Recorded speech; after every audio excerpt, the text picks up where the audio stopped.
My favorite deck in Flesh and Blood, and it actually wins.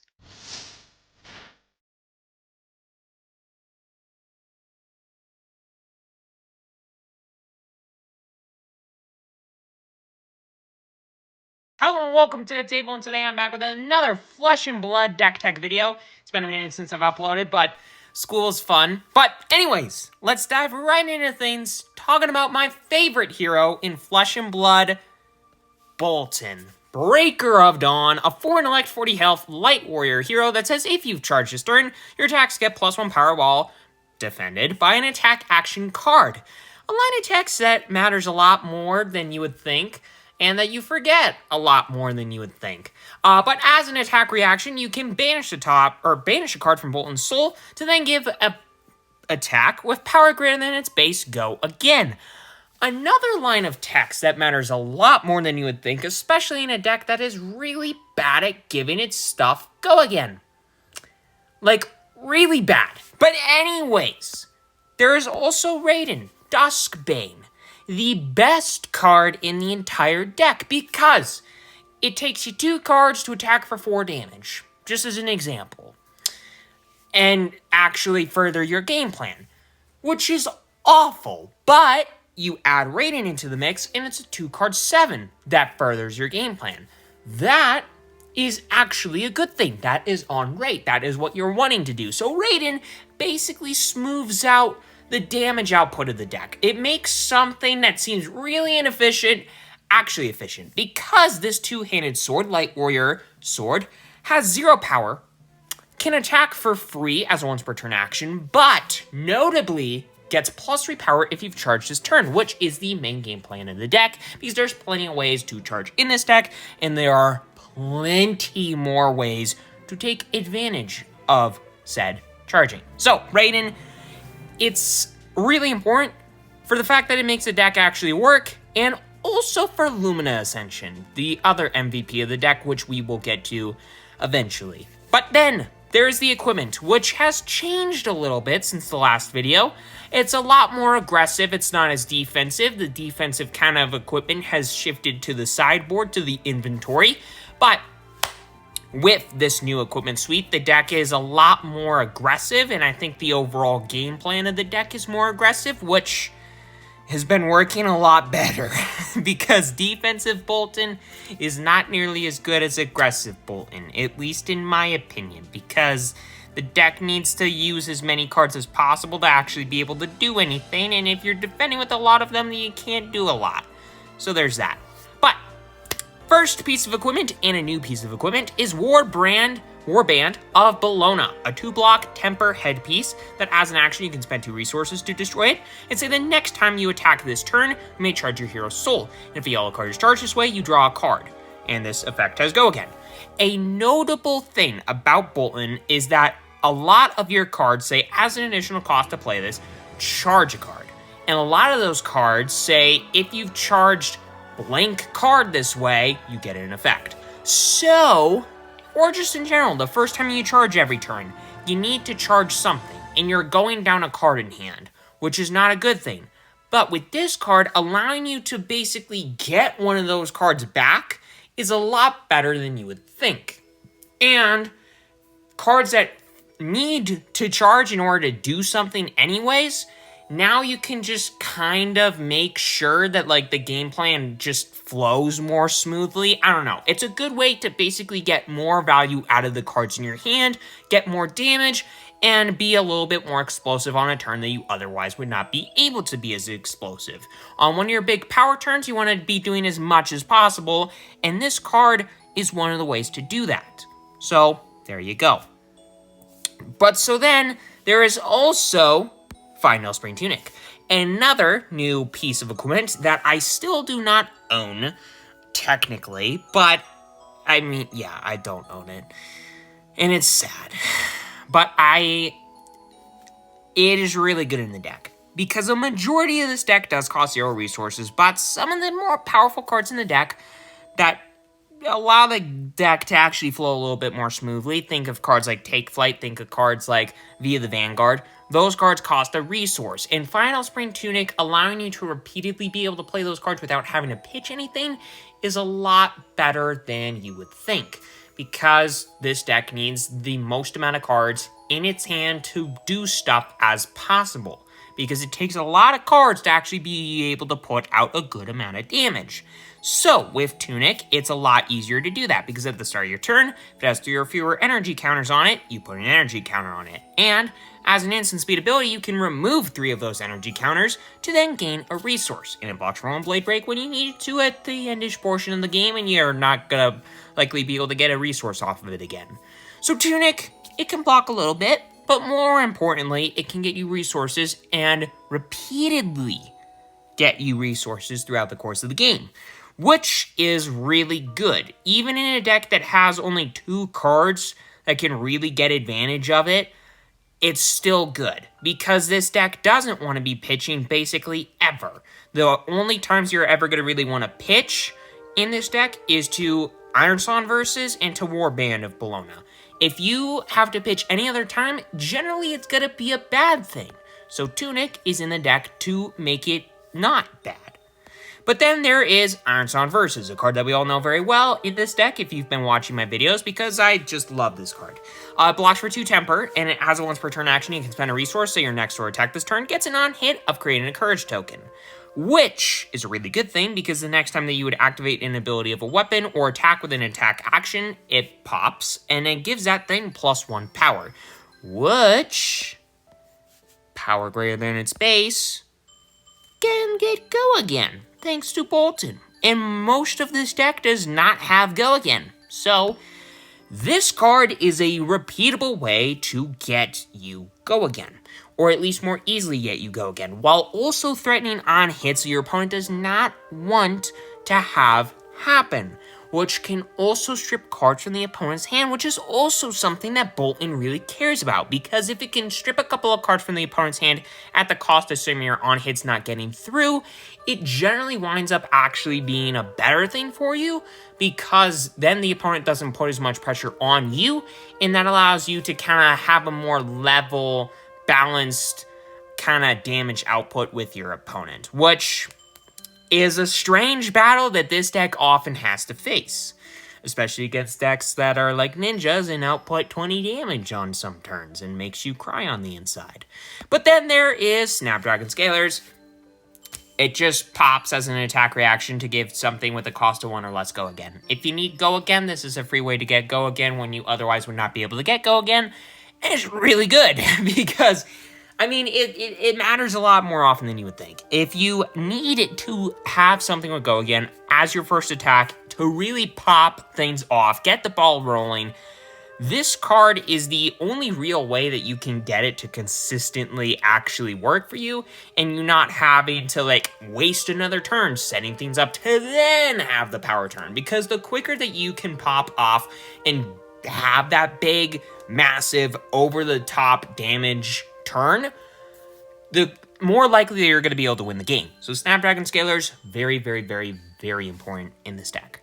But then getting into the main deck, there are a couple of different categories of cards. The cards that all charge, the charge cards, the charge profiteer cards, the soul matters cards, whatever kind of cards that care about charging, get value off of charging, all that kind of stuff. Then lastly, the NIMBY package. Now, technically, there's a couple of other small things like, hey, there's an Lightning Strike and stuff like that. But generally speaking, there are those 3 main categories. The NIMBY package, the charge cards, and the cards that get value off of said charging. So, let's talk about the charge cards first, because it's the easiest category to talk about. So the first couple of cards are Beaming Bravado, a 0-cost 3 attack 3 block that as an additional cost to play, you may charge your hero's soul, and if a yellow card is charged this way, it gets +1 power, which is really good for you, and is a really good card to start chain with, because it can buff itself. And generally, every single turn that you're attacking, you need to charge a card on your first attack. This has to charge in order to get value off of it. So you want to start with this, because 1, it can give itself a +1 power buff, giving it power greater than its base, to then give itself effective Go Again with Boltyn's ability, and you can continue from there. So Beaming Bravado, really, really good card. I also have 3 yellow copies of it. But then I also have Bolt of Courage. Basically like the main board Snatch of the deck, because there is Snatch in the sideboard now, but this is kind of like the more main board Snatch. And this 0 for 3 block says, as an initial cost to play this card, you may charge your hero's soul. But if you've charged at all this turn, it gets an on-hit of drawing a card. So the reason that I say this is kind of the card that you want to be playing off the bat is because this has to charge to get value off of it. And this card says if you charge it all this turn, you get additional value off of it. So you want to start with the cards that say, if you've charged, then you get this. Then play the cards that say, if you've charged it all, then you get this. So Bolt of Courage, really good, especially because it's a lot more flexible in the deck. And I try to play as many of those cards as possible because some of a majority of the Dusk Till Dawn cards like Beaming Bravado that have to charge to get value are generally really bad. But Bolt of Courage is one of the really, really good ones, and there are not any, School, I don't know exactly where all the ratios of cards are at. But then there's Engulfing Light, a 0-cost 3-attack 3-block that as an initial cost to play, you can charge your Hero's Soul, and if you've charged it all this turn, it gets an on-hit of putting itself into your Hero's Soul. So it's sort of like drawing you a card, but in a sense it's not. It's getting you more value later down the line in some senses, but it doesn't give you the more immediate value of drawing a card, so it's a slightly worse Bolt of Courage in my opinion, but it's still a really powerful card, and it has a good on-hit, and it's a lot more flexible than something like a Beaming Bravado. So, Engulfing Light, generally in my opinion, is a good card. Very good card in this deck. But then there's Express Lightning, a card that, for the longest time, I'm like, oh, it's just a generic 0 for 4, and it charges, and whatever.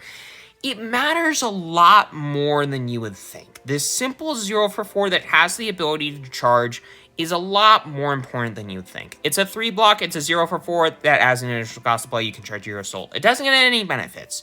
But importantly, if you have to have a card that charges your soul, or that you have to have in order to charge your soul, you need something to charge your soul. To then play something like a Lumina Ascension. Having this versus something like a Light the Way, a 0 for 4 on hit, puts itself into the Hero's Soul. This is a way better card. And it's also still a 0 for 4, which, in the later games of Flesh and Blood, are the most valuable cards that you can find. One card that attacks for 4 guaranteed damage is really, really good. So, the reason that this is better than something like a Beaming Bravado, even though it can give itself go again, it takes 2 cards to do. And for a majority of the game, yeah, Beaming Bravado is probably going to be a better card than Express Lightning. But in the late portions of the game, when you're trying to get the last couple of points in on your opponent, a simple 0 for 4 that takes only 1 card out of your hand, so this could be the last card in your hand, and you attack with this, and the opponent's at 1 life, just threatening that little tiny poke of damage, getting that extra card out of the opponent's hand matters so much, especially in the later portions of the game. Because this deck, the way that it wins is stripping cards from the opponent's hand at the opportune times to allow you to get a foothold and a better damage output than your opponent. And this card, really good at doing that. Way better than I ever expected it would when I initially started my Boltyn journey. But then, there is Light the Way, a card that I have a really love-hate relationship with. This card can either be the best card in the deck or the absolute worst card in the deck in a lot of ways. Even then, it's probably never going to be the best card in the deck, but it can very often be the worst card in the entire deck. So it's a 0 for 3 block that says, as an additional cost to play, you may charge your Hero's Soul. And when this hits, if a yellow card was charged this way, it gets go again. Importantly, it has to hit in order to get go again. And more often than not, this card is the only way that you can realistically get go again. On your turn, you play it. You have to have it hit, and it doesn't hit, and then your turn's over. Now, granted, I've gotten a lot better with the deck than I've initially, so that this doesn't happen as often with me. But for somebody, if you're newer to Boltyn, this card, just know, this card can bite you in the ass so hard, so much more often than you would think it would. And if you do not play this card right, you will end turns it could be so good and then just never, like, feel like you never want to pick up the deck again. So Light the Way, just note, you gotta play it properly, and if you have to have it hit, if you need that go again, and it needs to hit to get that go again, play it when you know for a fact it's gonna hit. Not like you're praying it's gonna hit, you know it's gonna hit. So, just a note. But then there's Take Flight, a card that I really like in this deck, and one of the very few cards in this deck that costs a resource that you can get a lot of value off of with the Tunic. So, Take Flight is a really good card, but it's not always the best card. I also have yellow copies of it. But Take Flight is a 1-cost 4 attack 3 block that as an additional cost to play, you can charge your Hero Soul, and if you've charged it all this turn, it gets go again. This card, even though it costs a resource, even though you need resources for it, it is the superior in so many ways, Light the Way. Because it can get guaranteed go again, it doesn't have to charge to itself in order to get said go again, and, you know, it's not the on-hit thing. I gotta really nail that down. It doesn't have to hit to get go again. On-hits in this deck are so 50-50. It's like, it's either the best thing that you're doing on your turn if the thing hits, it's the best card that you're playing that turn, or it's the absolute worst because it doesn't get that on-hit and it's just like, oh, it's just a 0 for 3. And that it took 2 cards out of my hand, or something like that. And it's just like, with Take Flight, it's a lot more guaranteed, and it's a lot more flexible, and it just works so much more often. Sure, it costs a resource, and that is a major downside of the card, but it's still a lot better than you would think. So, there's that. But then, there is technically Via the Vanguard, but it's kind of like, I don't know, I'll talk about this card now. It's a 1-cost 3 attack 3 block Boltyn specialization. As an initial cost to play, you can charge any number of cards to your Hero Soul, which is good, but, you know, generally you're only going to be able to do that once, maybe twice if you're lucky. It very rarely happens twice, that you charge to this thing twice, but it happens sometimes. But more importantly, your attacks this kind of a chain get +1 power for each light card charged this way. Now, it has to be a light card, which is of note, because there are a lot more generics in this deck than in my initial version of the build, way back when, like over a year ago. So, via the Vanguard, you have to charge light cards, yes, but it gives a +1 power buff to all your stuff for the rest of the turn for each of the cards that you charge to it. And you can charge multiple cards, so you can charge 2 if you can. I generally don't think you're ever going to want to go over that unless, honestly, I don't know what situation you would be charging 3 cards to this card for, but it could happen. But generally 2 would be the most. If you magically get it to happen, if you have the cards in your hand to do it, then go ahead and do it. But generally you're only charging once to this, and giving all your stuff +1 power for the rest of the turn, including itself, so it can give itself guaranteed go again, is pretty good. And, you know, it costs a resource, which is a major downside, but this is one of the power cards in the deck, and it can do a lot of work. Let me tell ya, oh boy. This card can be so good for you because of that +1 power buff on all your stuff, effectively giving all your stuff for the rest of the turn, permitting you to have the cards in your soul go again, which is really powerful. So there's that. But then, there are all the charge profiting cards. All the cards are like, hey, you charged, I get value, or whatever. Cards that care about there being a lot of stuff in the soul, or cards that just say, hey, you charged me, good for you. You get this benefit. Cards like Banneret of Courage and Banneret of Gallantry. Technically, they're 1-cost cards in the deck. You're never going to play these. You're either blocking them, pitching with them, or charging them. So these cards are 1-cost 4 attack 3 block set with Banneret of Courage, has Soul Flare, so when it's charged to the hero's soul, you create a Courage token. Really good.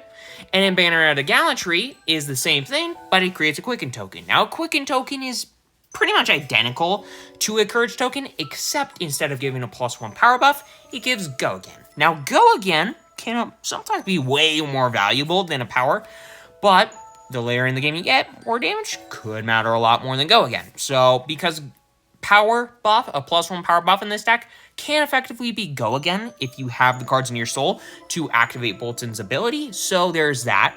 But Banneret of Gallantry can, you know, still sometimes matter a lot more because it's more guaranteed Go Again than Banneret of Courage, but still, good card.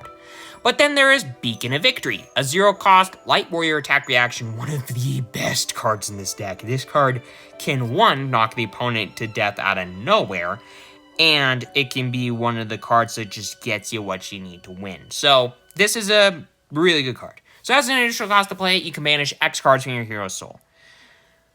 X cannot be 0, but then it gives that attack plus X power. It gives an attack plus X power, which, yep, that's a pretty good thing. That's good. Giving something like plus 5 power out of nowhere can be really good. But more importantly, which surprisingly enough, if you've charged this turn, search your deck for an attack action card with a cost of X or less, reveal it, put it into your hand, and shuffle. So it gives a massive, potentially, power buff, or generally, earlier on in the game, just a +1 power buff. But then you get to tutor for anything in the deck you want, because everything in this deck is an action, except for this, so you can't tutor another Beacon of Victory. But besides the Beacon of Victory, you could tutor for anything in your deck you want for 1 card. So you're not going down anything, you're giving out a buff, and it's just like, it's all good. It just, everything feels wonderful. So Beacon of Victory, really good card. Really good card, because it can get some pretty powerful stuff, like a Celestial Cataclysm. A 0-cost 7-attack 3-block that says, as an additional cost to play this, banish 3 cards from your soul. And it has Go Again. And 7 power. 0 for 7. Go Again. Yes, you have to banish 3 cards from your soul. Yeah, that's harder to do than you would think it is sometimes, especially early on in the game when this card always seems to pop up for me. I mean, I swear to God, it just appear at the end of the game 1 time for me. But anyways, Celestial Cataclysm, a 0 for 7 Go Again, potentially. It's either a deck card or it is so good for you, because all of a sudden you're just like, all right, 1 card 7, Go Again. And the opponent's like, what? They're just like, huh? What now? And you're just like, okay, I'm crying. So yeah, it's awesome and wonderful and amazing. But then there is, I'm gonna skip a couple of cards, but then there's Warcry of Boltyn. This is another new card in the deck, and this is a card that I have not really talked about for Boltyn, and it is a card that's way better than I thought it was. So, this is a yellow 0-cost 3-block light warrior attack reaction. Technically, you also can't search with this with Beacon of Victory, but generally you're not gonna really want to search for this. Sometimes you would really wish you could, but whatever. But this gives target Raydn +2 power this turn. That's pretty good, and it's for the whole turn, by the way, which can also really matter if you can, attack with Raydn multiple additional times in a turn or something like a Lumina Ascension, I don't know. But anyways, Warcry of Boltyn, giving a +2 power buff for the rest of the turn, that can be a big deal. But also, more importantly for this category of cards that care about, stuff being in a soul, as an instant speed ability, you can discard it and banish X cards from your hero's soul.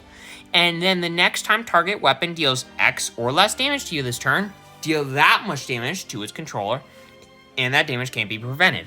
So if you're playing against a deck that cares a lot about, their weapon, which there are quite a few of those out there, all of a sudden, you can just shoop, take that damage away, and then shoop, shoot it right back at the opponent. Which, pretty good. Now, technically, you still get dealt the damage, but you're also dealing damage to the opponent at the same time. So that's good. Because if you have a little bit of a life buffer against your opponent, which can happen sometimes, thanks to Lumina Ascension, but with Warcry of Boltyn, if you have a little bit of a life buffer against your opponent, they have, let's say 2 life, you have 5 life. You get dealt 2 damage by a weapon.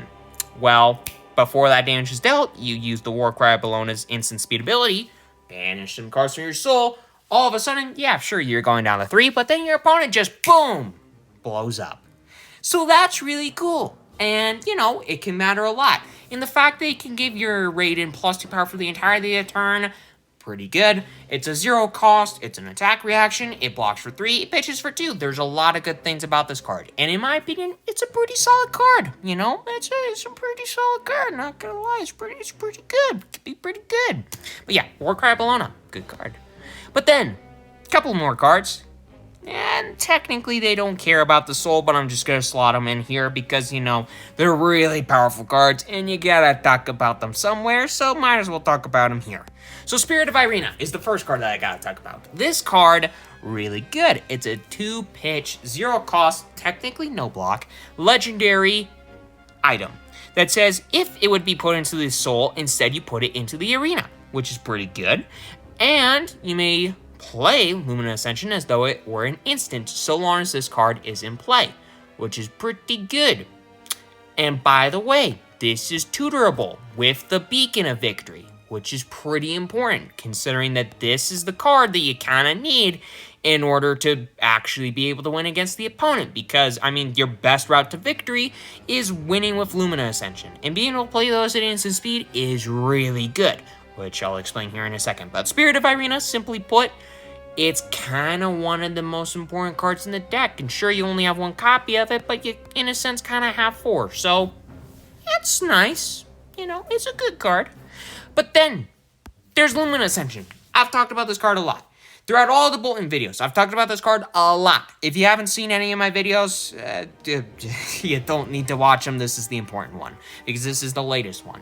And then I'll probably make another latest one a month from now, because that's what I do.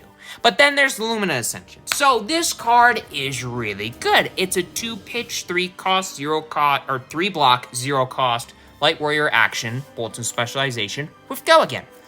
That Go Again matters a lot more than you would think, because you can play it at instant speed, thanks with the Spirit of Irina. And that Go Again, you know, can just give you an extra action point, which is pretty good, especially when you look at its effect. Until the end of turn, weapons you control get +1 power, and when they hit, you get to reveal the top of your deck. If it's a light card, you put it into your soul and you gain a life. Otherwise, you put it on the bottom of the deck. And if you've charged this turn, you may attack an additional time with each weapon you control. So, you can take, you know, your Raydn, buff it up to 4 power at instant speed, and give it a pretty neat on-hit of likely putting a card in your soul and gaining you a life. And then you can attack again with said Raydn. If you play another Lumina Ascension, these effects stack. So, let's say you play 2 Lumina Ascensions. All of a sudden, your Raydn at instant speed gets +2 power, and on hit, doubly to reveal the top card of your deck, put it into your soul if it's a light card, and gain a life, otherwise you put it on the bottom. Then you do that again. And then, because you're playing at instant speed, thanks to the Spirit of Irina, you're gaining 2 action points. And you can also attack with Raydn 2 additional times. And Raydn, you know, if you charge this turn, gets +3 power, right? Well, that gives you power greater than its base. So it can effectively get Go Again thanks to Boltyn's effect. So, even if you don't have the Spirit of Irina out, you can still, you know, just keep repeatedly banishing cards from your hero's soul to get the Raydn Go Again. Because that attack action speed ability with Boltyn is not a once per turn ability. It is a many times per turn ability as you want, whatever. You can activate it as many times as you want per turn. So that's pretty good. So Lumina Ascension, really good, especially if you play it in multiples, because the effects stack, and when the effects stack, that is always a good thing for you. So yeah, Lumina Ascension, really, really busted card.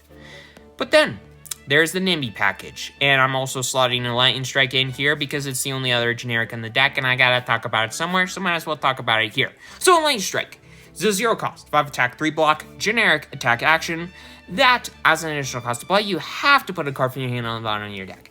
That sucks, because it always costs 2 cards from your hand. It costs 1 card to actually play said card, put it on the combat chain, and it costs another card because you have to take a card from your hand and ship it to the bottom of the deck. Which is unfortunate, because you can never play it in a 1-card hand, but it's a really good and flexible card, so that kind of levels out. So, it's a 0 for 5, sure, but it also says choose one once you play it. You either draw a card, which, that's pretty good. You can give it +2 power than greater than its base, so it can effectively get Go Again with Boltyn, or you can just give it Go Again. If you don't have any cards in your soul, just, you know, hand, you know, 0 for 5 Go Again.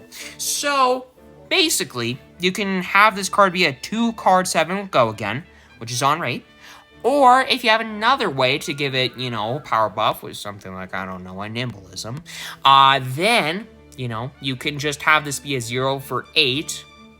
Technically, you have to put a card on the bottom of your deck, so basically a 2-card 8 that draws a card and banishing the card from your soul has Go Again, which is really busted. Not gonna lie. So this card, even though it costs 2 cards in your hand, effectively, 1 to actually place that card, 1 to put a card on the bottom of your deck, so effectively pitch to it, it's really good and really flexible, and man, it can do some work. Because yes, E-Strike, one of the best cards in the game. It's one of the best cards in the game. It just so happens to be good in Boltyn too. Who would have thought? I don't know why I didn't have this in the deck for the longest time, probably because I didn't have 3 copies of it, but there you go. But then, the NIMBY package. I talked about it. Nimbalism, there's 3 copies of the red, 2 copies of the yellow. It's a 0-cost generic action with Go Again. It blocks for 2. Says the next attack with the cost 1 or less you play this turn gets +3 power. So basically, the next action card that you play this turn, attack action card that you play this turn, gets +3 power. Power greater than its base. What does that mean? You can give it Go Again with Boltyn. That is way better than you would think. Basically, giving the ability to hand out Go Again freely to your stuff, to your first attack on the turn, or to your second attack on the turn, or whatever attack that you need to have Go Again during your turn, Go Again, is absurdly powerful. And it gives it a buff. So basically, it's a 0 for 3 Go Again, which, yeah, that's not bad. That's not bad by any means. So Nimbalism, it's good. It does some work. Now, it's the NIMBY package. Nimbalism is part of said package, but what's the rest of the package? NIMBY, a 0-cost 3 attack, 2 block generic attack action that says when it attacks, you may search your deck for Nimbalism, reveal it, put it into your hand, and then shuffle. So it's kind of like a 0 for 6, which is really good, but it doesn't have Go Again. So how can you give it Go Again? Snapdragon Scalers, card that we talked about a ways back. This card is in the deck primarily because NIMBY exists. Because NIMBY is a card in the deck. And because NIMBY, if you play it, you give it Go Again, then you play Nimbalism, then you play something, I don't know, like an Enlightened Strike, and then you draw cards, and it's got power, and then you get Go Again, and you play more cards. You can do really stupid things. Thank you, NIMBY. You're doing stupid stuff. And also, another reason why Nimbalism and NIMBY is a package in this deck is because of 2 copies of Jack Be Nimble and 1 copy of Jack Be Quick. Now, they have on-hits. Jack Be Quick has an on-hit of saying, untap an ally they control, the opposing hero controls, steal it until the end of the action phase. Jack Be Nimble, same thing, but with an item. So, those on-hits exist. Sure, they can matter sometimes. But more importantly, they're both 0 for 3, 3-block attack actions that when they attack, you can banish a Nimbalism from your graveyard. And if you do, it gets +1 power and Go Again. So, a 4-powered Go Again card that costs 0 resources to play is pretty good. Like, really good. In this deck especially. So, Jack Be Nimble, Jack Be Quick, 3 copies of the card that basically do the same thing. Basically, 3 copies of 0 for 4 Go Agains, permitting you have a Nimbalism in the yard, which is really good, especially when you can tutor them out with something like a NIMBY, making them more likely to pop up. So that's pretty good. So you effectively have 8 copies of a card that can, 1, make anything in your deck magically get Go Again, permitting you to have cards in your soul, thanks to Boltyn's effect, and can make these simple little generics 0 for 4s with Go Again, which is way better than you would ever think in this deck. So these essentially become an even more powerful Express Lightning later on in the game. Which, as I explained way earlier, Express Lightning is really good. And these cards can be really good too. Sure, they don't charge, but they can be really powerful too. Especially considering that they are way more likely to have Go Again than something like Express Lightning will. So, there you go. But yeah, really fun main deck. Now, there is more. There is an inventory. And there's quite a bit to unpack in said inventory because it has had a lot of changes since the last time I made a Boltyn video. Now, sure, I still have some arcane stuff, arcane barrier with no room boots. I have some spell void with the halo of illumination. All this card really matters for is that I can prevent arcane damage. Like, if you be dealt arcane damage, you can pop this, prevent 2 of it. That's all that really matters. But you also have no room boots because, hey, arcane barrier, it's a good effect. But also, if you need to be more defensive, I have a little defensive package in the deck. You can switch out the main headpiece of the deck, the Warband of Boltyn, and you can switch out the Snapdragon Scalers, and you can switch out the Tunic for a Helm of Halo's Grace, a 2-block blade break, 1 in defense. You may charge a hero soul. If a yellow card is charged this way, draw a card. Warp Path of Waning Grace, same thing, but it creates a Quicken token. Or a Soul Bond Resolve, a 2-block temper chest piece that says, when in defense, you may charge a hero soul, and the first time you would be dealt damage each turn, if you charge this turn, prevent 1 of that damage. Matters way more often than you would think, and because of the fact that it can prevent arcane damage, is pretty good too. A card that could actually be slotted in during, the arcane barrier matchup, or the arcane damage dealing matchup. I don't know, the card, it's a solid card. But then, there is also, for the defensive package, 3 copies of Saving Grace, which you would just side out 3 copies of E-Strike for 3 copies of Saving Grace, because E-Strike against a deck that's you need to be more defensive against is not very good, because it's always going to take up 2 cards of your hand effectively in order to play. 1 for itself, I've already explained that before. So against a more aggressive deck that you need to be defensive against, E-Strike isn't that great. So take out 3 copies of that, put in 3 copies of Saving Grace. A 2-pitch, 0-cost, Light Warrior D-React that blocks for 3, but has an initial cost to play, you may charge a hero soul. And if you charged at all this turn, target attack gets -2 power. So it's really good in the sense that they can be defensive, it's really good in the sense that they can charge during your turn, but it's also really good in the sense that if you've charged it all this turn, it gives the thing -2 power that you're defending, which can matter a lot, especially when you're blocking with something like a Helm of Halo's Grace. You block with that, charge a yellow, draw a card with it.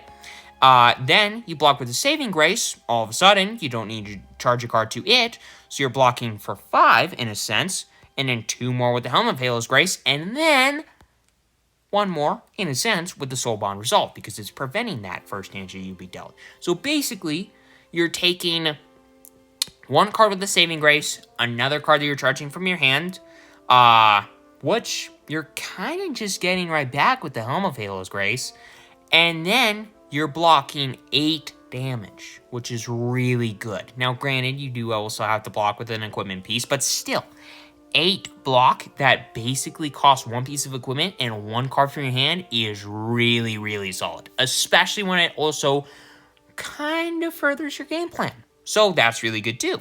So yeah, Saving Grace and the defensive package of the deck is really solid.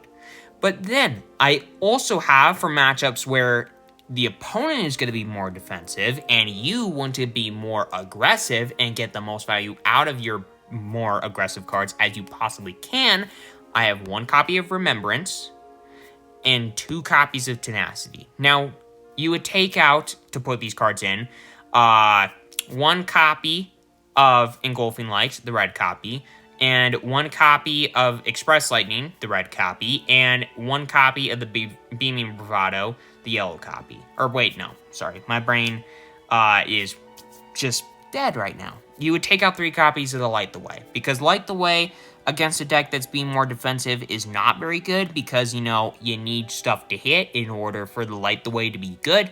So, taking that out, putting in cards that care more about your opponent actually blocking with it is pretty good. But so, Remembrance is a generic instant that doesn't block for anything, but it costs 0 pitches for 2, and says shuffle up to 3 action cards from your graveyard into your deck and you banish it.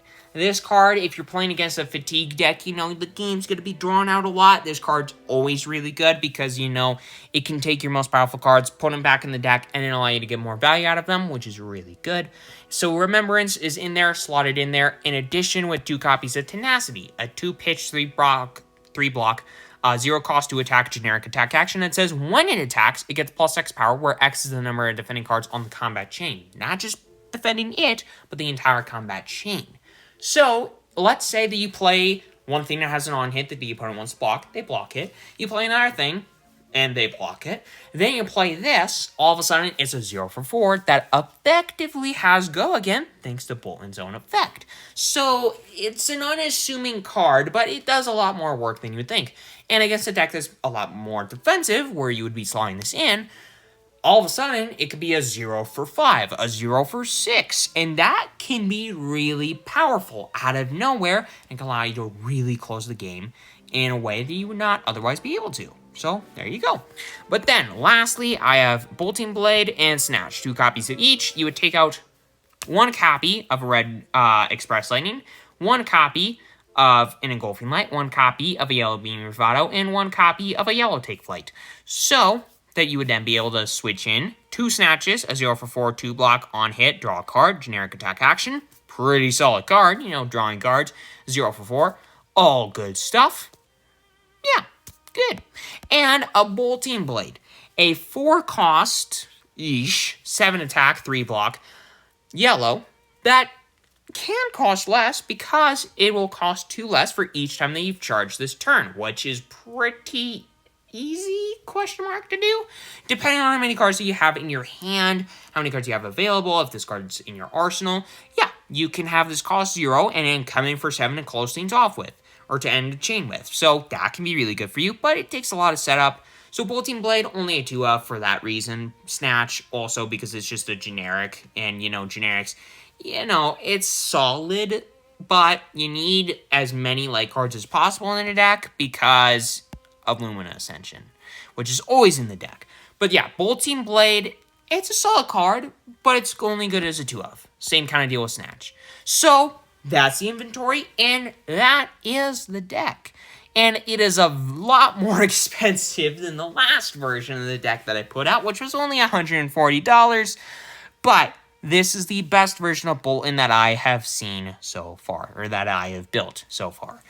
And I don't really know what else I could do to make the deck better with the current meta, and I think that it's kind of as good as it can be. So, with all that aside, hope that you all enjoy this video. Leave a comment down below if you want me to build a budget version of Boltyn.